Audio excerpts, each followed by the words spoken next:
My wife, a 31-year-old woman, firmly believes that I, a 35-year-old man, should have received the promotion by now, given that I've been working in the same position for the past 7 years. Her frustration began to surface after 5 years in this job, when she started making sarcastic remarks. She would often compare my situation to her friend's husband, who got a promotion after just 2 years, and her sister's fiancé, who secured a position after only 3 years at their respective jobs. Ironically, she's been working in retail for 9 years, but has never had the opportunity to move up in her career. I suspect that her constant need to one-up others plays a role in her expectations. For instance, if one of her friend's spouses buys them an expensive item, she expects me to follow suit, simply because others have done so. Unfortunately, we're all too aware of the challenging economic situation in the United States due to the significant increase in prices over the past years. While I do my best to make my wife feel special, there are times when her demands seem excessive, especially when we can't afford such extravagances. Her disappointment with me grew over the past 2 months. Her closest friend received a new car for her birthday from her husband, and my wife expected the same from me. I had to remind her that I was still paying off the last car I bought her. This led to her giving me the cold shoulder, and our communication became sporadic at best. We exchanged greetings when we crossed paths, but that was the extent of it. I slept in the guest room and refused to indulge her because, at this point, I felt she could buy her own car. She believed that giving me the silent treatment would compel me to meet her demands. But when that didn't happen, she stopped talking to me altogether. Then, last week, I came home early from work. I had informed her that I'd be coming home at this time from now on, although she didn't inquire why. I had been prepared to explain my reason if she had asked. Instead, she continued to ignore me. The following day, while wiping the kitchen counter, I noticed her phone near the toaster. It appeared that she had forgotten it while running errands. I was about to leave it there when her phone lit up with an incoming message. Glancing down, I saw that it was from her friend, who inquired if my wife was certain about her earlier response. To my shock, my wife's previous message stated that she was leaving me because I was losing my job, and she couldn't tolerate it any longer. She added that there was no reason for her to stay, and our marriage had become pointless in our lives. I must admit, I was deeply hurt by her words. I never considered our marriage pointless, but it seemed that my wife viewed it as a one-sided relationship, with her taking more than giving. Her assumption that I was losing my job simply because I mentioned coming home early was a typical reaction for her. She always made assumptions without asking questions, so I decided not to inform her about my recent promotion, which came with a substantial pay increase and reduced work hours because I was now managing my own team. I preferred to remain silent and let her think what she wanted. 2 days after I stumbled upon her text messages, she came downstairs while I was preparing dinner, with 2 suitcases packed, and announced that she was going to stay with her closest friend for a while to sort things out. I inquired about her intentions, and she explained that she believed our marriage was no longer working, and she wasn't happy. I respected her decision to leave and continued with my evening. The next day, my first paycheck with the pay increase hit my account, and I was astounded by the amount of money I would now be earning. I contacted my good friend, her closest friend's husband, and suggested we go car shopping together. He picked me up, and we drove to the dealership. After choosing a car I liked, I drove away in my new vehicle. We had lunch together before parting ways to our respective homes. I suspected he might have mentioned my new car and the money I spent on it to his wife, or that my wife was present during the conversation. All of a sudden, my wife called my phone. I didn't answer the first call and let her call 2 more times before picking up on the third ring. She asked if it was true that I had purchased an expensive new car, and I confirmed that I had. She then questioned how I could afford it after I had been laid off. I inquired when she thought I had been laid off, and she seemed perplexed because she had assumed I had lost my job. I explained that I could afford the car due to my recent promotion. After a moment of silence, she suddenly exclaimed her congratulations and suggested we celebrate that evening. Confused, I reminded her of her earlier statement about our marriage being pointless and her desire to leave. She stuttered, attempting to come up with excuses, but I assured her it was all right and that I was fine celebrating alone. When she insisted on seeing me, I hesitated, explaining that it didn't seem wise considering her earlier feelings about our marriage. I believed she should stand by her initial decision. In response, she called me heartless and accused me of never loving her. She burst into tears and abruptly hung up, leaving me wondering if I was wrong for my actions.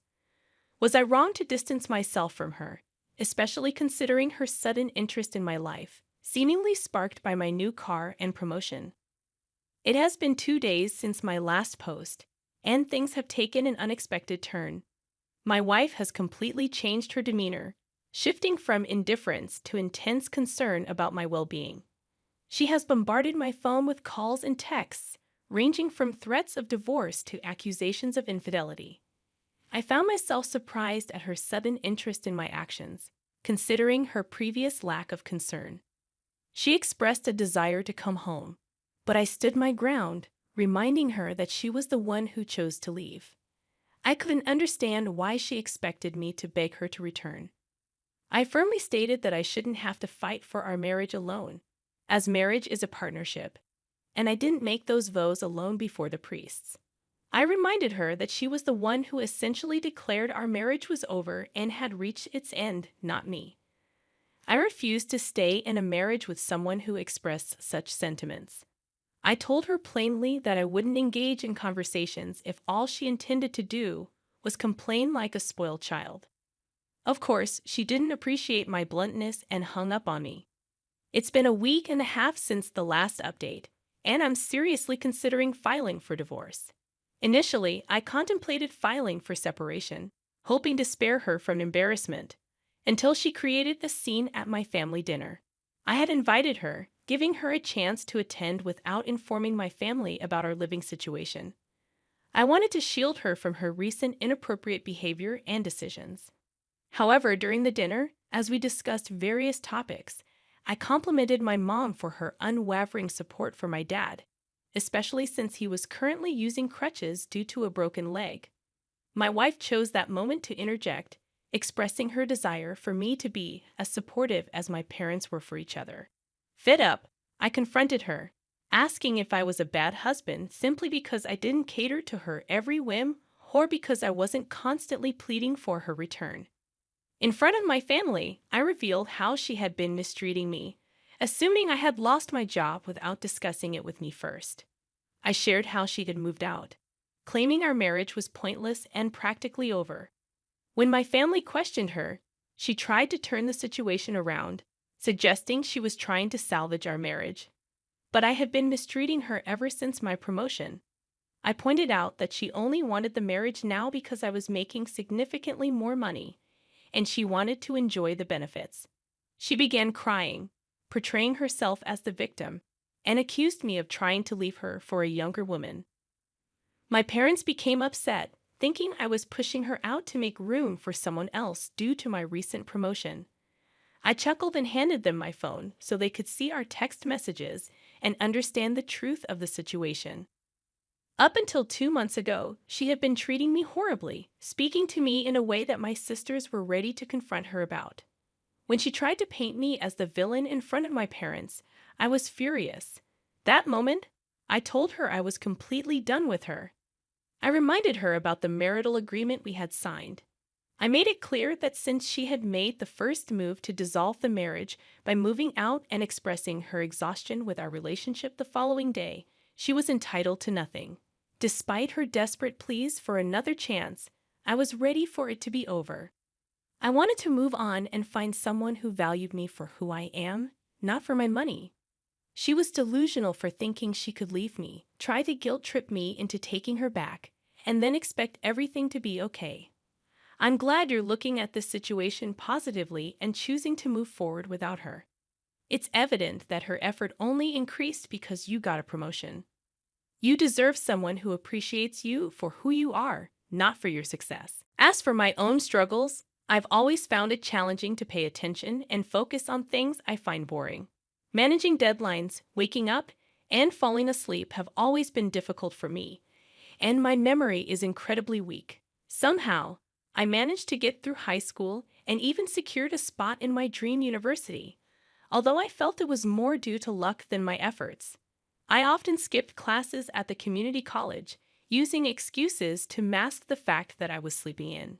This behavior made me feel awful about myself, fearing that if anyone discovered my laziness, they would hate me and think I was a failure. My self-esteem took a severe hit, and I developed imposter syndrome, general anxiety disorder, and an eating disorder due to my self-loathing.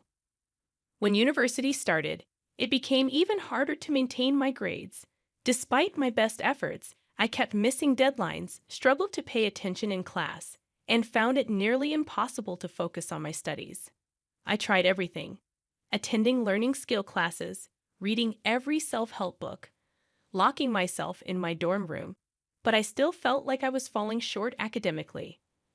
I was at an all-time low mentally until I stumbled upon an article about ADHD that felt like it was narrating my life story.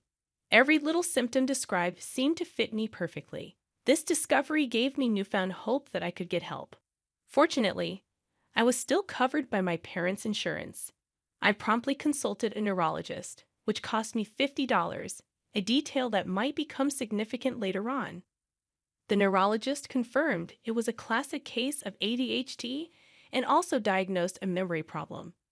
He provided me with a comprehensive treatment plan, including medication. I felt an overwhelming sense of relief and validation. Yesterday, I took half a pill for the first time, and it was a transformative experience. It was as if someone had turned off a loud noise that I hadn't even realized was there.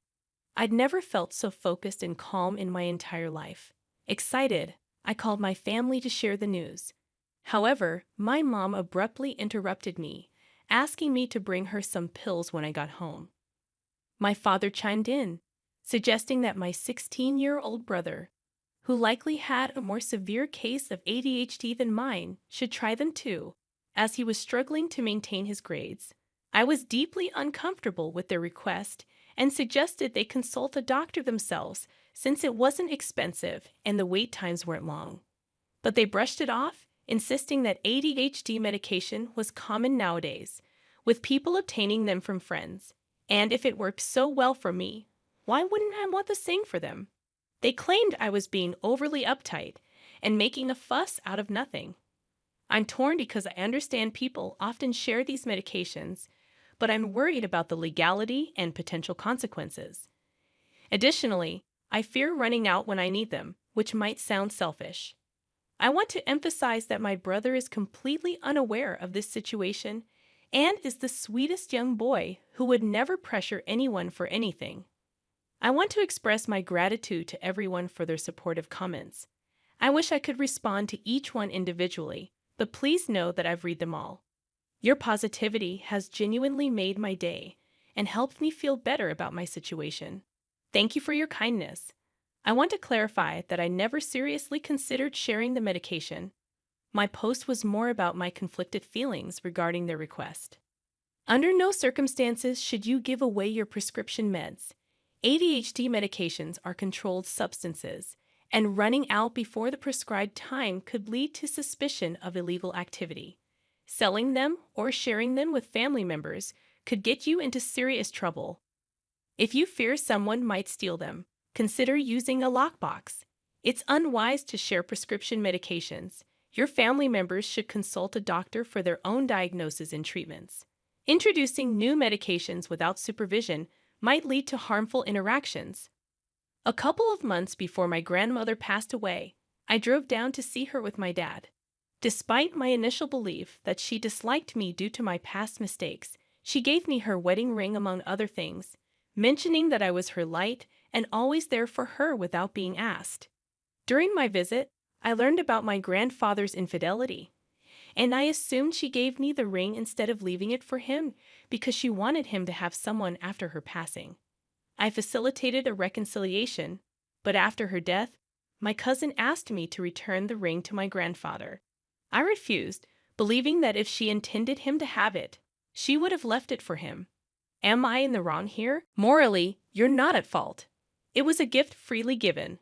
However, you might want to check the legalities in your area, as sometimes gifts given shortly before death can be contested as part of the inheritance. Be prepared for relatives to try to guilt you into giving it back. But remember, your grandmother's intentions matter, and it's not your responsibility to fulfill someone else's assumptions about her relationship with your grandfather.